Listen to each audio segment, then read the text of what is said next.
What's going on, guys? Today I'll be doing a review of the Top Boxer old school boxing gloves. So stay tuned. Uber up the styles like miles and shit. Like 60s funky worms with waves and perms. Just sending junky rhythms. Alright guys, so today I got this Top Boxer old school boxing gloves. I got mine in 16 ounces. Give you guys a little bit of close up before we actually move on to the review. Full leather construction, just a beautifully constructed glove. It's a really huge glove in terms of how thick the glove is. You can see it has that inner Playboy liner, which is basically like a soft microfiber, polyester liner on the inside, synthetic material, lightweight, breathable. You have the Top Boxer logo that's stitched on the back. This double cuff design, you can see how thick it is. There's a lot of padding around the wrist. You can see that I went with the detached thumb. You can get an attached thumb, it's completely up to you, but I wanted to kind of go with the full old school look and feel of the glove, so I went with the detached thumb. It has ventilated holes both on the thumb as well as on the finger compartment and the grip bar. And you can see just the overall construction of the glove is very nice. The cowhide leather that Top Boxer uses is beautiful, nice and supple, has a nice feel to it, nice texture. Stitching looks really good, both on the left and the right glove. You can see the lace-ups on these. So overall, a really nice looking glove. And I wanted to bring over my Sabos Pro Series gloves for the sake of size comparison, just to show you how big these gloves are. And you can see the actual height of the glove isn't too far off, nor is the width, but you can just see how much more padding a glove like these old school does have compared to like these Pro Series. So a lot of you do have the Sabos Pro Series or have used them at some point. It's kind of a good way to compare these gloves, but you can just see from the side view how much more thicker this old school Top Boxer glove is, and how much padding there is in here. So look how much thicker that hand compartment is in terms of padding. So just to kind of give you guys some perspective on how big this glove is.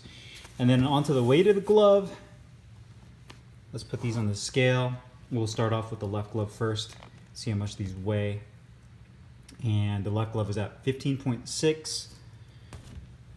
And the right glove is at 16.4. So the right glove is a little bit over and the left glove is a little bit under, about an ounce off. Not too terribly off, but again, just to give you guys an idea of how much these weigh and if they are true to weight. So let's do the review. Hey, what's up guys? Carlo here, and today I'm excited to bring you a review of these Top Boxer old school boxing gloves. I got mine in 16 ounce. They only currently come in a lace-up closure, and you can see it comes in this beautiful, full, genuine cowhide leather construction. You can also get this anywhere from 14, 16, or 18 ounces. And you also get the option to go with a detached or an attached thumb. I decided to go with the detached thumb to kind of stick with the vintage look and feel of this glove. Now, old school gloves like this are really hard to come by nowadays. These gloves were worn back in the early to mid 1900s with fighters like Sugar Ray Robinson, Joe Louis, Archie Moore, Rocky Marciano, and a lot of the fighters of that era that would use these old school style gloves. That from a technology standpoint, there was not much to them. A lot of time they just had a form of horsehair padding on the inside, a lace-up closure, and that was pretty much it. Now gloves these days obviously have evolved into a much more advanced glove. You have gloves that have high-level composition of foam that they use in them, multi-layer foams, latex, EVA.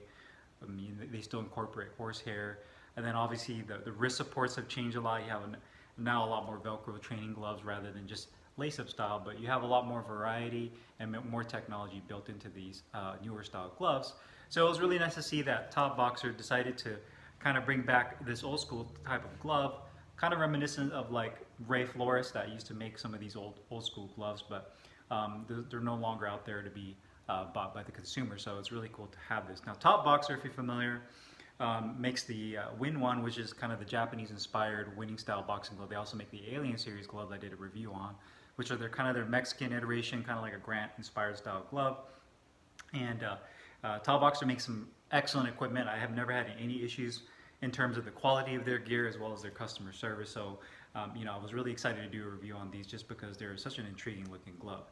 Now, design-wise, you can see the glove has a really big profile. One thing I like to mention is that you can actually choose the kind of padding that you want to go with this glove. I opted to go with the stock padding, which is a fiber-filled type material that's similar to horsehair, that gives it a very soft and plush feel. So this glove would actually be a lot more suited for sparring rather than it would be for like bag work or mitt work, just based on the composition of this glove and the actual size of it. So you can see here, being 16 ounces with the fiber fill, it's a really big glove, both in terms of the width and the thickness of it. The height of the glove is not super long. I would say it's about a mid-sized glove, about standard that you would find in most boxing gloves, but it's the actual width and the thickness of it. You can see just how thick it is because of that fiber filling. You do have this double cuff, or should I say double rib design right here on the cuff that has this padding right here for the wrist support with the top boxer logo that's stitched onto the back of that. You can see on the palm side, it has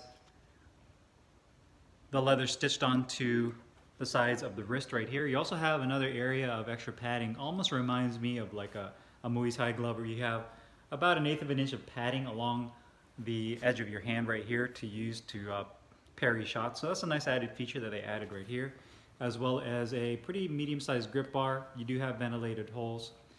You also have ventilated holes right here on the thumb.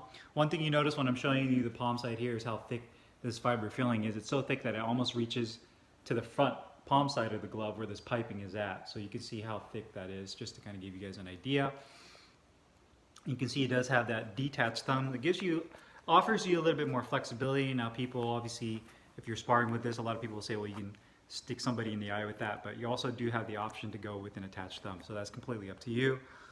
And then that's kind of just the overall profile. So the actual look of the glove, design-wise, there's not any logos or anything crazy on it. It sticks with the tradition of an old school looking glove, even with the brown color scheme. You can see the actual leather itself is really beautiful, nice and shiny, has a nice feel to it, pretty thick, and it has a really nice plush and kind of supple feel to the actual leather.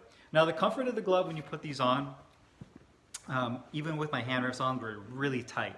And that's because of the fiber fill inside there. It's going to take a little while for your hands to break in because of how much padding is on top of your hand. So you can actually see, profile wise with the actual size of my hand and the size of this. Now you do have a really decent sized punching surface width wise that you can land punches on, but you can see just how much filling there is. Because of that, it's a little bit tight, especially around here where the thumb enters. I wish this was a little bit larger, this thumb opening, maybe bring it up a little bit more. That way people with longer fingers would fit and wouldn't be so tight. With hand wraps on, this is super tight. So what I've been doing is I've been putting a towel in here to kind of loosen up the center section of the glove. That way my hand, when it slips in there with hand wraps, it doesn't feel so tight. You can see that my thumb is in a decent position with the detached thumb. Again, I wish this was a little bit higher. The grip bar is in a nice spot, and the finger compartment, because of the amount of padding is in here, is a little bit on the tight side as well. But the actual finger compartment is really comfortable. You do have an extra grip bar that's here on the seam right here on the inside of the glove. Obviously you guys can't see that right now, but there's a seam right here. But it does have a really broken in feel. The fiber fill padding feels pretty well broken in. You can see that I can open and close my hand with relative ease. So again, with that old school vintage feel of the glove, everything's really nice and broken in. It's like a broken in baseball glove. You can really open and catch shots with that. So I really like that feature as well. The wrist support feels really good as well. I feel like the oversized piece of padding on the back of the wrist right here gives you the support you need and almost makes it kind of like a cuff that wraps around rather than a standard cuff that's just on the back side and then the seam cuts off right here, and then you have just a piece of foam that goes all the way down. So one thing you notice is how the padding actually wraps around and kind of overlaps towards where the actual wrist, the front part of the palm side of the wrist is at. So you get a little bit of extra padding that wraps all the way around your wrist, especially when you lace these up, you get really good security with that. Now, the actual performance of these gloves, I use these on the bag, and I did a little bit of some light sparring with these. These are definitely more of a sparring glove, just based on that kind of padding that they use on here. You can see how soft this is. It's super broken and really soft. When you're hitting the bag with this, you don't get very much punch feedback. It does a decent job of protecting your hands, but there's literally relatively not a lot of feedback on the heavy bag when you're hitting, just because of the way this padding kind of smashes down and doesn't really give you the crack or the pop that you want out of a glove, mainly because of the composition. So if you guys were going to get these as primarily an overall training glove, if you did want to use these for the bags, you can. Just make sure that you guys opt for a different kind of foam on the inside of the glove and don't go with this fiber filled foam. Maybe go with the standardized multi-layer foam that he uses in the Win 1 or even in the Alien series glove. So you're essentially getting the old school look and feel of the glove but with a different kind of foaming composition on the inside that gives you the feedback and the pop that you're looking for. So that's always a good option to have if you do decide to go with this design. Now, cost-wise, these gloves are $120 plus free shipping, and I believe Top Boxer pretty much ships to all major countries with free shipping, which is amazing to see. Not a lot of companies do that where they offer free shipping on their products. So the price you're looking at on their website, $120, if that's what you're paying, that's what you're getting. And for a glove of this caliber, I mean, the quality, the stitching on it, everything looks fantastic. You know, the leather on there looks really good. The double stitching throughout, the reinforcement of the glove, and also that Playboy liner that they use on the inside, which is kind of like a soft microfiber, almost it feels like a neoprene on the inside, doesn't bunch up. You get really nice features in a glove like this that's really hard to beat from a price point standpoint against other gloves that cost $100 to $120. So for $120, well worth the price. If you guys have any questions, make sure you guys leave them down below in the comments box. I'll put the link in the description box and where you can find these Top Boxer old school gloves. I'll see you guys next time. Thanks for watching.